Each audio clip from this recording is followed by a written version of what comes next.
Welcome back to another edition of Capital Connection. Fridays during the noon report, we give you, the listener, direct connection to what's happening in Albany and Harrisburg with the experts on the issues at the state capitals. They are Jason McGuire of New Yorkers for Constitutional Freedoms and Michael Geer at the Pennsylvania Family Institute. Michael, let's begin with you.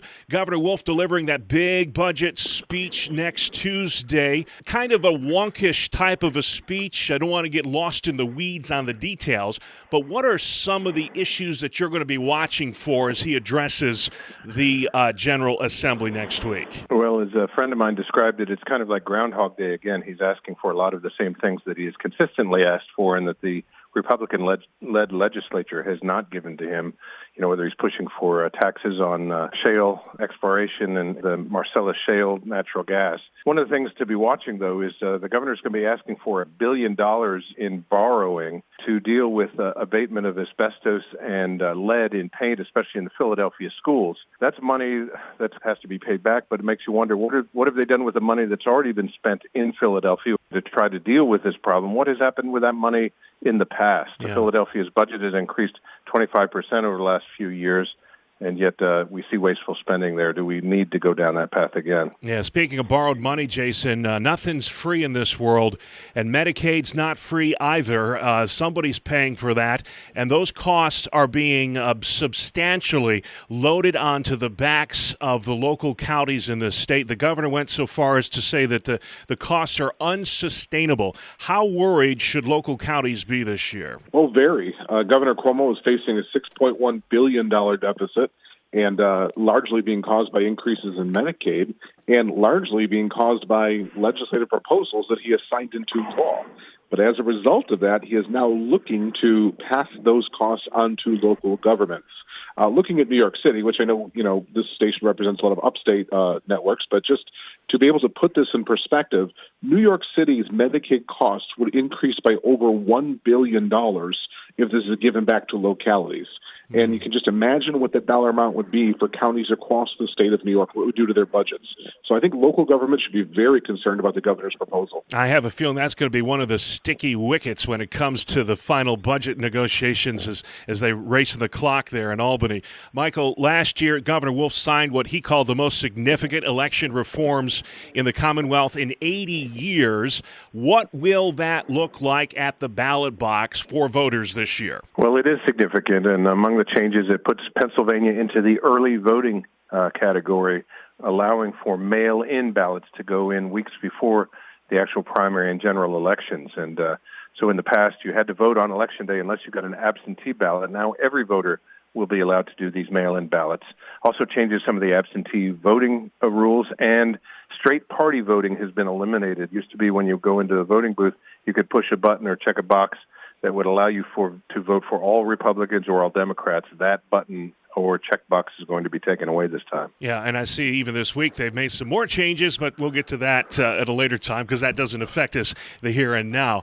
Jason, New York taxpayers, a lot of pro-lifers are upset over this new fund that exists solely that when you do your taxes, you're able to contribute to this fund that solely exists to pay for abortions. Why is this necessary? Well, it's not necessary, and this is just a proposed fund. So this is not something that is done yet. It's something we are blocking in Albany right now. And essentially, it would allow a tax checkoff box on your tax return that would allow you to donate to essentially Planned Parenthood to pay for abortions for the poor, for undocumented, for minors, for those types of things.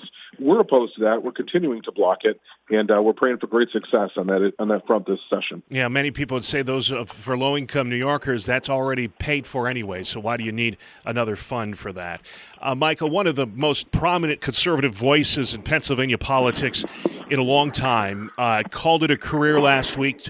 Talk about the legacy of House Speaker Turzai and how big of a hole he leaves in Harrisburg. Yeah, Speaker Mike Turzai has been a friend to me and to the Pennsylvania Family Institute. As a matter of fact, he was at the March for Life this past Friday, something that he's regularly attended. He's been a stalwart proponent of the sanctity of life as a legislator from his earliest days, coming in as a rank-and-file legislator all the way to speaker. But he's been a leader on many other conservative issues, including fighting Governor Wolf and, in the past, Governor Rendell and others on tax increases on the Marcellus Shale tax that Governor Wolf has pushed so hard. A number of other issues where he has been a leader, but we're going to miss him most, especially on school choice and on the pro-life issue. Yeah. Jason, not a day goes by I don't see another petition drive or a press conference that just rails on this bail reform law. Now we're seeing that there's a push to, if you're over 55, you can get out, because apparently if you're over 55, you don't commit crimes. It's just ridiculous. Is this really a public safety crisis, as a lot of people are saying? And how damaging is it to the Democratic majority if they don't do something to amend this law? So to the first question, I think it is a public safety crisis. I mean, you essentially have people that are robbing banks. One man robbed a bank, and committed crimes for, 3-4 days before he was eventually committing a crime that could keep him in prison. There are multiple crimes like that. And while people will say these are non-violent crimes, there are certain classifications of this that are violent. And at its core, so many of these crimes have a violent component to them. So we are concerned about this. And so should suburban Democrats coming into November. That's where they're going to feel the pinch on this. In Long Island, you're going to see this, perhaps even in Westchester and places like that. Upstate, a lot of Democrats are running scared because they know this is going to be an issue that awakes the silent majority. And the polling is starting to reflect that, as support for the so-called criminal justice reforms that came under the bail reform is plummeting. Democrats are in a tough bind. They've got to do something if they want to be successful in November in these swing districts. But at the same time, their far-left base wants no changes to what they did last year. All right, we'll see how serious they are about compromise on that one. Let's spend the last couple minutes, guys, talking about the big game, the Super Bowl, and some of the side notes to it. It's the most watched sporting event of the year. Both of you guys are huge football fans. Should be an exciting contest Sunday. But when it comes to the commercials, Michael, you say there's a double standard here. There is a commercial this year that's featuring a drag queen, really in support of the LGBTQ agenda, but a commercial that really gets to the heart of the pro-life movement didn't make the final cut.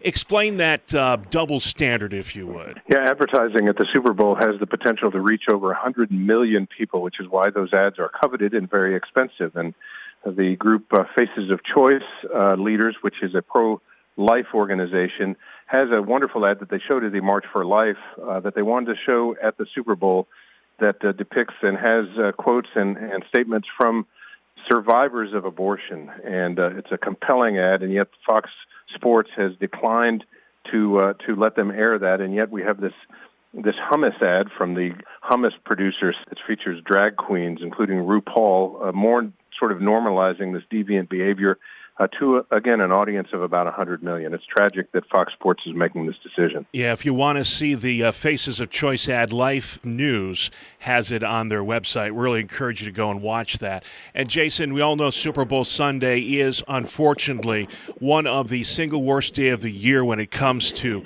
trafficking. This industry just grows by leaps and bounds. Talk about why it is so susceptible to happen more on that day and what we can do to stop it. Well, I think on Super Bowl Sunday, you often have a lot of people traveling, and oftentimes when you travel, you would do things that you may not do necessarily at home. You have an instance last year around the Super Bowl that occurred in 2019 where there were 169 people arrested in a sting that occurred around sex trafficking in the 11 days surrounding the Super Bowl in one city.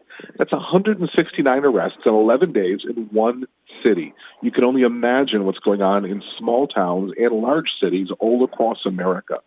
Human trafficking, sex trafficking is something that is happening everywhere, and it's happening right under our noses.